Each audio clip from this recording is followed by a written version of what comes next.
Bom dia, Daniel. Bom dia, Leonardo. Bom dia para todo mundo que está nos ouvindo. Bem, o INSS, inclusive, não está atendendo, né, e não vai atender neste restante de semana, né, para atualizar o sistema, nem pelos canais online e sequer pelo telefone 135. Mas a questão que estamos propondo para tratar nesta entrevista é sobre alguns acontecimentos que têm ocorrido em agências, inclusive aqui no Rio Grande do Sul, em Farroupilha, né? Houve um episódio que ganhou grande repercussão de um senhor que entrou em surto ao ter o benefício negado e aí agrediu funcionários, a segurança da agência do INSS, promoveu quebra-quebra no local. E também um outro problema, parece que ocorreu aqui no Rio Grande do Sul, não estou certo se em Santa Maria, com um vidro de uma agência sendo quebrado no momento em que o segurado ficou sabendo que não seria atendido. Qual é a posição do sindicato, né, em relação à condição em que os servidores, né, os trabalhadores e trabalhadoras nas agências do INSS estão submetidos a esta questão de insegurança? Pois é, a primeira coisa, eu acho que é muito compreensível, né, que a população se revolte com a falta de atendimento do INSS, porque é um problema estrutural que nós estamos vivendo e as pessoas precisam ser atendidas, muitas vezes dependem desses benefícios previdenciários e por conta desses problemas estruturais não tem o atendimento como deveria ser feito nas agências do INSS. É óbvio que esses atos, que, como aconteceu em Farroupilha, Santa Maria, Porto Alegre, agora recentemente, não resolvem a situação, né? Acabam até agravando, tornando o caso de Farroupilha, por exemplo, quando foi destruída a agência, na verdade, a agência ficou por mais tempo parada e outras pessoas, outros cidadãos ficaram prejudicados, né, por conta desse atendimento. Mas, como eu disse, isso é fruto de um problema estrutural, né? O INSS, já falamos várias vezes aqui na Rádio Com, há vários anos sofre com déficit de pessoal, né? Nós não temos servidores suficientes para atender toda a demanda do INSS. A gente sempre ressalta os números, né? Até 2016, 2017, o INSS tinha cerca de 40 mil servidores em todo o país, e hoje, pelos dados oficiais aqui, são menos de 19, 18 mil, né? Então, caiu mais da metade do número de servidores nesses menos de 10 anos, né? E a demanda aumentou muito. Então, isso significa que não há condições do INSS de atendimento dessa demanda.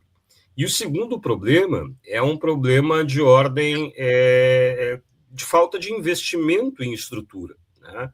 Nós temos agências hoje que não têm condições de atendimento à população, mesmo que houvessem servidores para trabalhar nesses locais, mas não tem computadores, não tem acesso à internet, muitas vezes, inclusive, os prédios estão com problemas estruturais. Nós temos feito alguns levantamentos em várias agências do Estado aqui, problemas de prédios com problemas estruturais, né? Tivemos o caso de algumas APS São Leopoldo, se eu não me engano, algum tempo atrás, chegou a cair o telhado na cabeça das pessoas que estavam aguardando o atendimento, então um risco, inclusive, de vários prédios. E nós temos a situação dos sistemas, né, que é o tema mais atual agora. O INSS fez uma paralisação de sistema nesses dias, até o dia 1º, né, como eles haviam anunciado inicialmente, para substituir um sistema que ele está em operação desde o início da década de 90. Né? É um sistema bastante atrasado, né? e que precisa ser reposto. E a situação que nós temos vivido é que os sistemas praticamente deixam de funcionar, né? Tem casos aí que foi feito levantamentos que os sistemas do INSS não funcionam por cerca de metade do mês, né? Então, todas essas situações, né, somadas, falta de servidores, sistemas inoperantes, as próprias agências sem condições de atendimento, elas acabam ocasionando essa situação que nós temos vindo aí. É um péssimo atendimento prestado para a população, por conta da falta de investimento no INSS, do sucateamento do INSS, e, consequentemente, uma revolta da população por conta de não estar sendo atendida, de não estar sendo garantido um serviço que é essencial.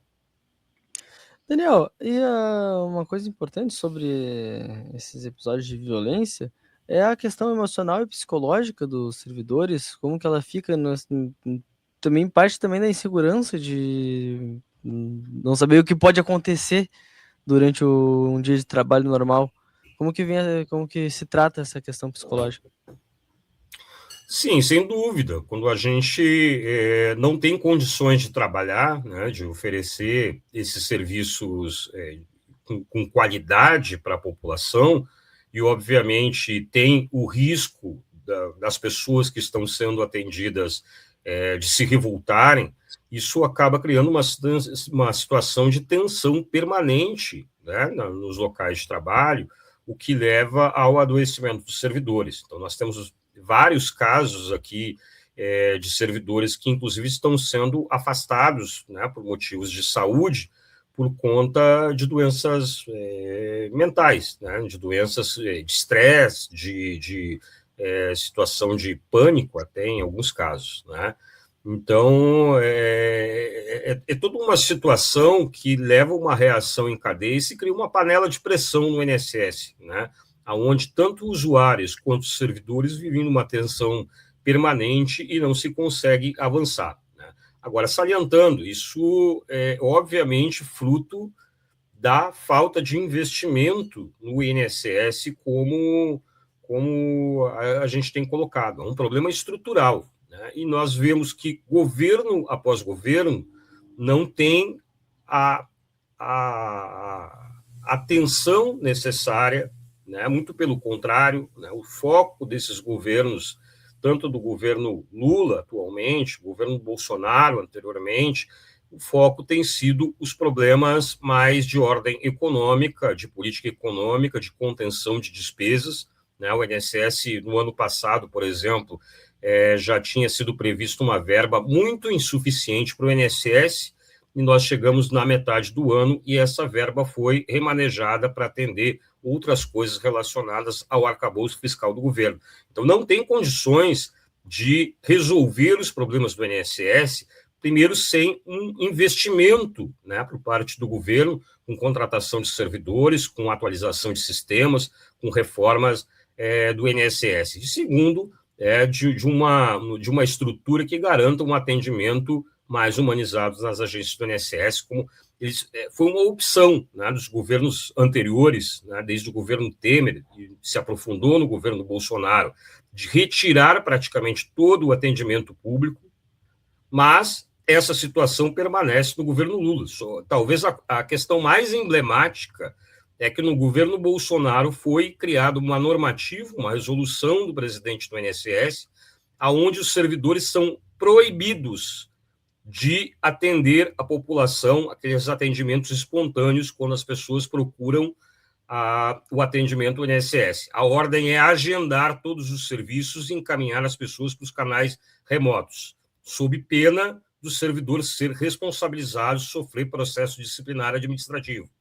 Isso foi no governo Bolsonaro. No entanto, essa resolução segue ainda em vigor agora por mais de 3 anos do governo Lula, terceiro presidente que passa aí pela presidência do INSS. Então, isso é uma sinalização de que todos os governos não têm dado atenção necessária ao INSS e não têm garantido condições de atendimento. Isso leva a uma situação de adoecimento e de revolta da população. Bem, levar o segurado para os canais remotos, né, que tem sido uma política já adotada há algum tempo pelo INSS, enfrenta a dificuldade da questão do sistema, né, que está ultrapassado, que agora vai ser modernizado, se espera. E também exclui muitas pessoas, né, que não têm essa condição, né, não estão preparadas para buscar o atendimento online e muito menos resolver as suas necessidades através do atendimento, seja pelo aplicativo Meu INSS, até mesmo pelo 135. Como é que tu vê essa questão? De fato, nós também esperamos que essa atualização de sistemas que eles estão fazendo agora, ela seja o início, né, de um processo de solução dos problemas estruturais do INSS. O problema é que já começou mal, né, porque o que nos parece, nós não sabemos nem exatamente o que é que está sendo atualizado, o que está sendo renovado, o INSS não divulgou isso, e nós fomos pegos de surpresa, porque chegou na metade do mês, recebemos a informação do INSS que havia essa parada de sistema, tivemos vários problemas, inclusive de ordem trabalhista no INSS, o que nós vamos fazer nesses dias, como é que vai ser compensação de trabalho, o que vai ser feito, né, já que os sistemas vão estar parados, e problemas de reagendamento, né?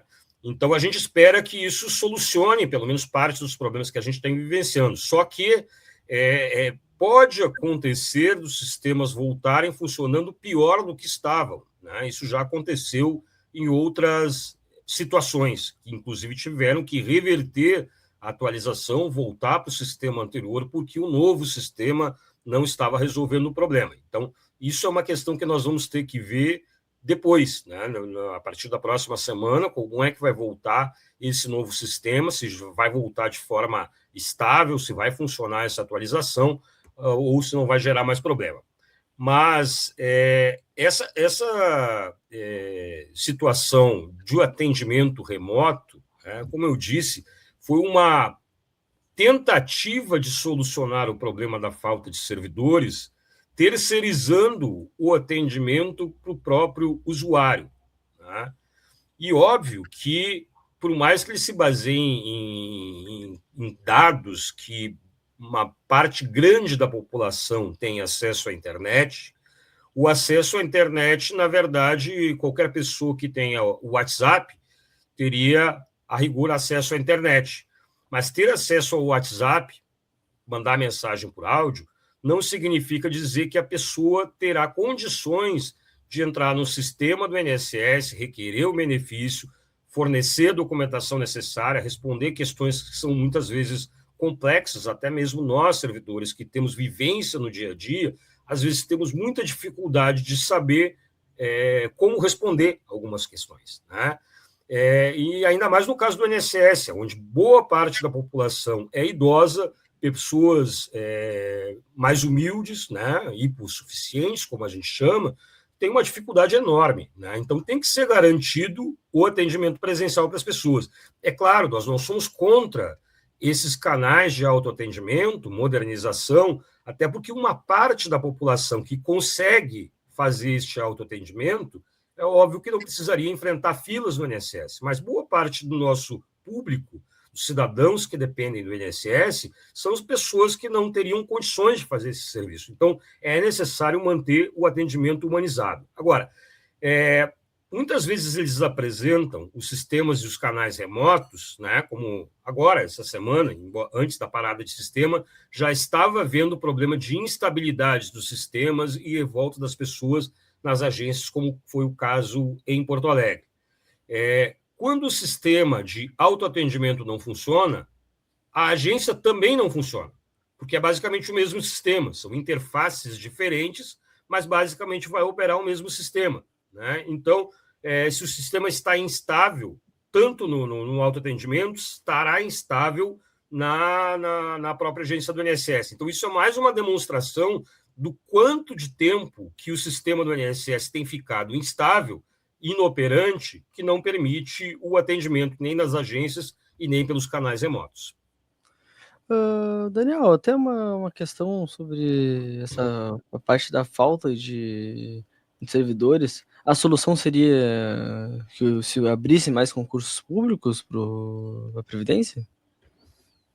Exato. A gente tem defendido que se abra concurso público no INSS, inclusive tem uma série de estudos e de resoluções de órgãos de controle, desde 2014, depois 2016 e depois 2018, que são os estudos que a gente teve acesso, antes do colapso do INSS, né?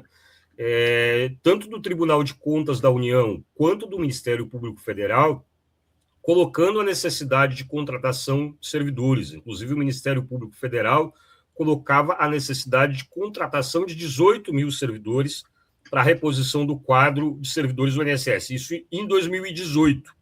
De lá para cá, foi feito apenas um concurso, onde foi contratado 1.000 servidores, depois eles chamaram mais algumas pessoas do cadastro de reserva, que, na verdade, atenderam a situações que, vamos dizer assim, mais emergenciais, mas está muito longe de resolver esse problema.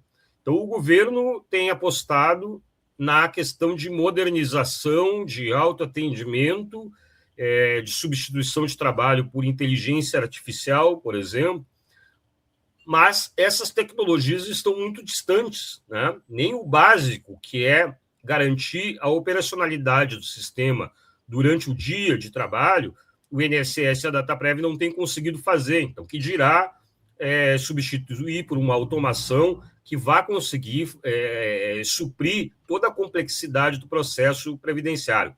Sem contar que, né, a questão de automação e de inteligência artificial nos leva a um segundo problema, que é o modo como é decidido se esse atendimento, né, pelo robô automatizado será um atendimento que garanta, de fato, direito à população ou não, porque hoje, quando a gente avalia, faz análise de um benefício, né, nós precisamos fazer análise de uma série de documentos, avaliar a vida pregressa das pessoas e resolver muitas coisas que acredito que um robô dificilmente conseguiria fazer, né? Então, tem o risco de aumentar exponencialmente os indeferimentos indevidos, né, de benefícios pela instalação desse tipo de coisa. E, obviamente, isso vai aumentar a demanda pela justiça, né? As pessoas vão buscar na justiça seu benefício que deveria ser concedido, ser reconhecido na esfera administrativa pelo INSS. E a demanda só aumenta, né? Inclusive, há dados aí que apontam que há 3 milhões de pedidos de aposentadorias e pensões e benefícios por incapacidade na lista de espera, né? Algo assim impressionante, né? Exato. A demanda tem aumentado. O que a gente viu, né, do parte do governo, o que eles estavam relatando durante antes de 2023, principalmente, né, que estavam num operativo, reduzindo filas de espera, estoque de benefício, né, como nós chamamos. Na verdade, eles estavam escondendo, né, esses requerimentos de benefício. Então, estava sendo subvalorizado. E depois eles descobriram que esses vários requerimentos estavam escondidos, né, foi noticiado, inclusive, na imprensa nacional, trouxeram para a fila oficial, e de lá para cá o número não reduz, né? Então, muito pelo contrário, tem cada vez mais aumentado. Há pouco tempo atrás estava em 2 milhões, agora nós já chegamos a 3 milhões de benefícios de requerimentos de benefícios que estão esperando análise, né? Isso é mais uma demonstração, uma prova de que o cobertor está curto, a gente não consegue atender toda essa demanda. Daniel Emanuel, diretor do Sindusprev RS, muito obrigado pela sua presença aqui no programa Edição da Manhã da Rádio Com. Uma boa quinta-feira. Bom, nós que agradecemos, Claudenei, Leonardo, um abraço e nos colocamos à disposição quando a gente puder conversar de novo aqui. Tá certo, muito obrigado. E muito obrigado. Bom, a Cristina Goulart interage conosco dizendo: a destruição da máquina pública prejudica a população e justamente a parcela que mais precisa. É necessário recuperar esse atendimento com urgência.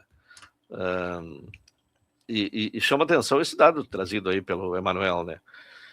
de 2016 para cá, reduziu 50% ou mais, né, o número de servidores no INSS, passando de um quadro de aproximadamente 40 mil servidores para 18 mil nos dias atuais.